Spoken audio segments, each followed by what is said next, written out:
Hello guys, welcome to my YouTube channel Ritik technical support. इस video में हम बात करेंगे आईफोन में अगर आपको साउंड से रिलेटेड कोई भी प्रॉब्लम आती है, आपका मेन स्पीकर काम नहीं करता, एयर स्पीकर काम नहीं करता, मीडिया में आपका साउंड नहीं आता है या फिर कॉलिंग में आपका साउंड नहीं आता है, तो कैसे आप लोग यह प्रॉब्लम को ठीक करेंगे वो हम आपको इस वीडियो में बताएंगे।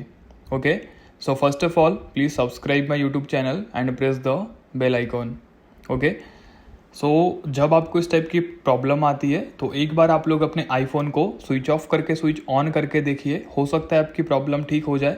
या फिर अगर ये तरीका काम ना करे तो आपको जाना है जनरल पे, सॉफ्टवेयर अपडेट पे क्लिक करें और अगर आपके आईफोन में कोई भी अपडेट अवेलेबल होगा तो सिंपल आपको उसे अपडेट करना है।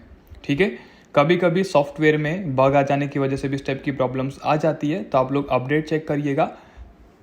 अपडेट के बाद भी प्रॉब्लम ठीक होने के काफ़ी चांस है। और अगर आपका आईफोन अप टू डेट है, आपने एक बार रिस्टार्ट भी कर लिया फिर भी आपकी प्रॉब्लम ठीक नहीं होती है, तो आपको जनरल में ही ट्रांसफ़र और रीसेट आईफोन पे क्लिक करना होगा। देन आप इसके रीसेट पे क्लिक करें और सिंपल आप अपने आईफोन की जो ऑल सेटिंग्स होती है उसे रीसेट करें। ठीक है, इसमें होगा क्या, जो भी गलत एक्टिविटी की वजह से आपको प्रॉब्लम आ रही थी सब कुछ डिफ़ॉल्ट हो जाएगा, देन आपकी प्रॉब्लम भी ठीक हो जाएगी। और ऑल सेटिंग्स को रीसेट करने से आपका कोई भी डाटा डिलीट नहीं होगा, तो आपको निश्चिंत रहना है। Okay, so topic is cover. मिलते हैं नेक्स्ट वीडियो में। जय माता दी।